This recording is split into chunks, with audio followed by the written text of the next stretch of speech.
మీ మంచితనాన్ని అవకాశంగా తీసుకుంటున్నాడు ప్రతాప్. బంధాలలో అవకాశం తీసుకోవడానికి అసలు ఏమీ ఉండదు.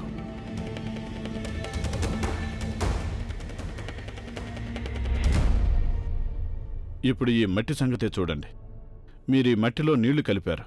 ఇక మీరే చెప్పండి, మీరు ఈ మట్టిని నీళ్ల నుండి వేరు చేయగలరా? లేదు కదా.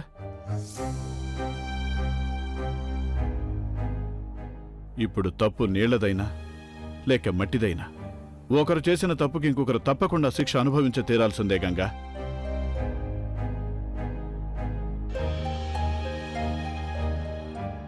బంధాలలో కూడా అలాగే జరుగుతుంది. ప్రతాప్ వల్ల చాలా పెద్ద తప్పు జరిగింది. కానీ తనకిప్పుడు ఈ తప్పు గురించి తెలియజెప్పడం, అర్థమయ్యేలా చేయడం నా బాధ్యత అవుతుంది కదా. నేనే దాన్ని పూర్తి చేస్తాను. అందుకనే నేను మిమ్మల్ని వేడుకుంటున్నాను, దీని గురించి మీరు ఈ ఇంట్లో ఎవరితోనూ మాట్లాడకండి. ముఖ్యంగా మా అమ్మతో అస్సలు మాట్లాడొద్దు. తను చాలా బాధపడుతుంది. ఇక చాలు. ధన్యవాదాలు.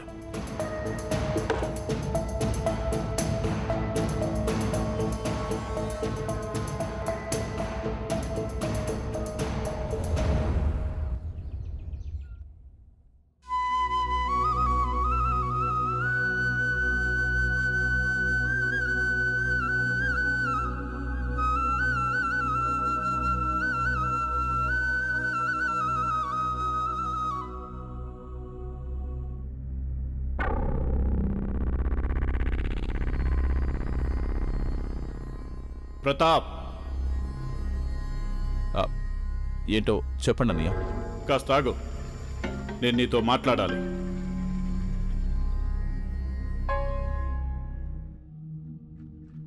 ప్రతాప్, నిన్న జరిగింది మంచి పద్ధతి కాదు. మళ్ళీ అలా జరగడానికి వీల్లేదు. కానీ అన్నయ్య, అది నేను... ప్రతాప్, సంజాయిషి చెప్పడం అనవసరం.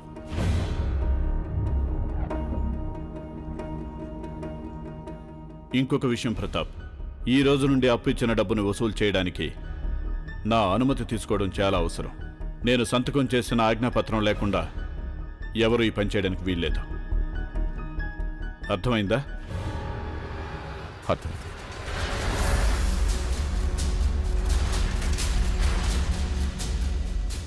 అంటే అన్నయ్య ఇప్పుడు మెల్లమెల్లగా అన్నీ నా చేతుల్లో నుంచి లాగేసుకుంటున్నారు. కానీ నేను కూడా చూస్తూ ఊరుకునే రకం కాదు. ఎందుకు జవాబు చెప్పడం లేదు? ఎవరు ఈయనా? గుర్తుపట్టలేదా? అరే, ఏదో ఒకటి మాట్లాడమ్మా. ఈయన నీ పుట్టింటి నుంచి వచ్చారా? ఎవరో తెలుసా లేదా?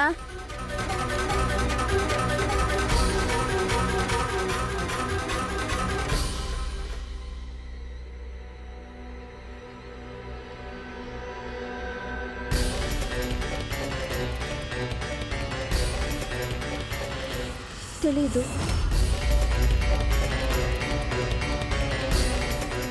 తెలీదా?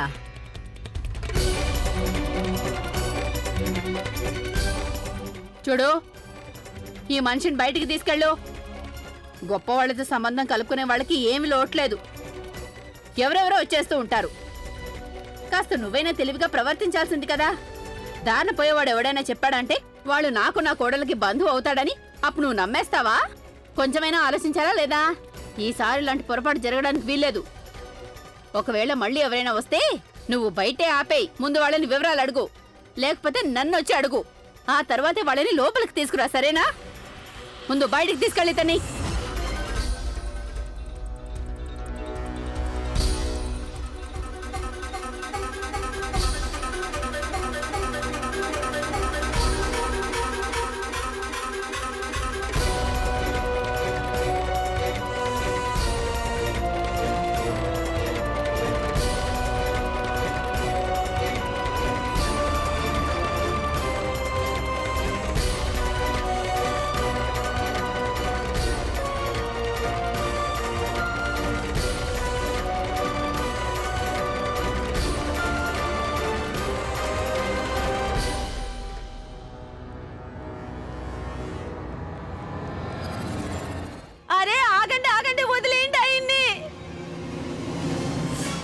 చాలా అవమానం జరిగింది.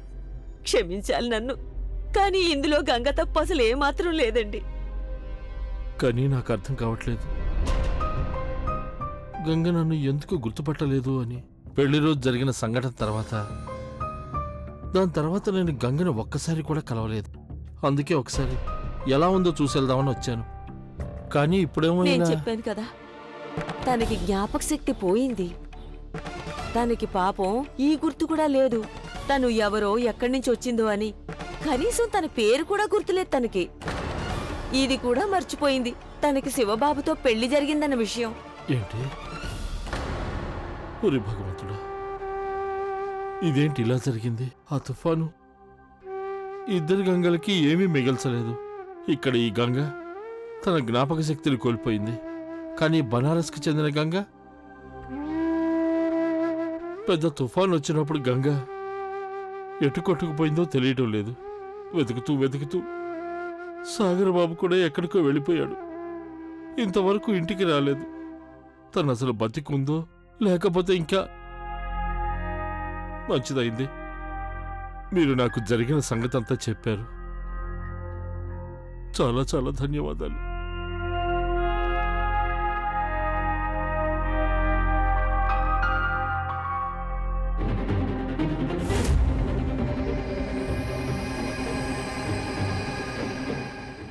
గంగకి జ్ఞాపక శక్తి పోయిందా?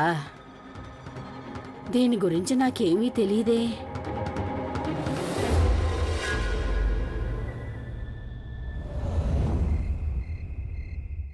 అంటే దీని అర్థం గంగకు అసలు ఏమీ గుర్తులేదన్నమాట. ఇప్పుడు ఈ విషయం శివకి తెలుసో తెలియదో అది నాకు తెలియదు. కానీ దాని గురించి నాకు అవసరం లేదు కూడా. భగవంతుడు మనకి చాలా మంచి అవకాశాన్ని ఇచ్చాడు. ఆ అమ్మాయిని ఈ ఇంటికి శివ జీవితం నుండి దూరం చేయటానికి. చాలా రెచ్చిపోతోంది కదా. నేను ఈ ముల్లుని శాశ్వతంగా మన ఇంటికి మనకి దూరం చేసేస్తాను. గంగ చావాల్సిందే ప్రతాప్. తనని నువ్వు చంపాలనుకుంటున్నావా? ఎప్పుడు, ఎక్కడ, అలాగే ఎలా? ఇది కూడా నేను ఇప్పటికే ఆలోచన చేశాను.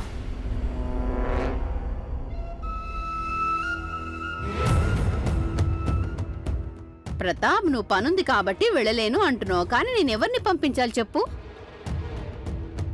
ఏమైందమ్మా? ఆ, అదే లలితం ఉంది కదా, మన పని మనిషి కూతురు. తన కొంట్లో కాస్త బాగోలేదని తెలిసింది. తను ఇక్కడ నుండి 2 ఊర్లు దాటిన తర్వాత ఉంటోంది. కూతుర్ని ఒంటరిగా వదిలేసి రాలేకపోతోంది. అదేగాక డబ్బులు సరిపోవటం లేదట తనకి. అందుకే నేను ప్రతాప్కి చెప్తున్నాను, వెళ్ళోసారి చూసి రమ్మని. అలాగే కొంత డబ్బు కూడా ఇచ్చి రమ్మని. కానీ ప్రతాప్కి ఇక్కడ ఏదో పనుందట, తను వెళ్ళలేను అని చెప్తున్నాడు. నేను ఆలోచిస్తున్నాను ఎవరైనా పని వాళ్ళని పంపిద్దామా అని. కానీ మన కుటుంబం నుండి ఎవరైనా వెళ్తే బాగుంటుంది కదా బాబు. ఏం చేయాలో ఏమీ అర్థం కావడం లేదు అసలు. పాపం తను ఎన్నో ఏళ్లుగా మన కుటుంబం కోసం పనులు చేస్తూనే ఉంది. ఇప్పుడు తనకి కష్టం వచ్చిన సమయంలో మనం తనకి అండగా ఉండి తీరాల్సిందే కదా. ఇప్పుడు ప్రతాప్ వెళ్ళలేనంటున్నాడు కాబట్టి ఎవరైనా పనివాళ్ళనే పంపించాల్సి ఉంటుంది. పోనీ నువ్వైనా వెళ్తావనుకుంటే నువ్వేమో ఇక్కడ శివరాత్రి పనులు చూసుకోవాలాయే. అమ్మా, నేను వెళ్ళొస్తాను. వాళ్ళకి డబ్బులు నేనే ఇచ్చేస్తాను, మీరేం కంగారు పడకండి. అరే నువ్వెందుకులేనా, ఎవరైనా పని అమ్మా, నేను వాళ్ళు చెప్తున్నాను కదా, నేను త్వరగా వెళ్ళి త్వరగా వచ్చేస్తాను. పళ్ళుకు కూడా ఎలాంటి ఆటంకం రాకుండా ఉంటుంది. నువ్వు విశ్రాంతి తీసుకో, అంతే చాలు నాకు.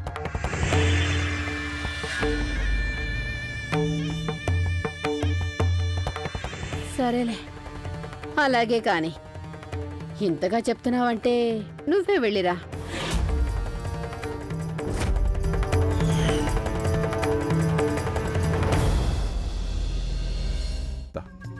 ఆ డబ్బుని వసూలు చేయడానికి ఇక నేను రావడం కుదరదు. నన్నేం చేయమంటావు? శివన్నయ్య నా చేతులు కట్టిపడేశాడు. తను సంతకం చేయకుండా అసలు ఏమీ జరగదు. మఠాధ్యక్షుడయ్యాక తనని తాను భగవంతుడని అనుకుంటున్నాడు. అదే నేను కూడా చెప్తున్నాను. అతను సవతి కొడుకు, నేను సొంత కొడుకుని. ఈ లెక్క ప్రకారం చూస్తే మఠాధ్యక్షుడి పదవిలో తను కాదు, నేను ఉండాలి. అంటే శివ అత్తయ్యకి సొంత కొడుకు కాదన్నమాట.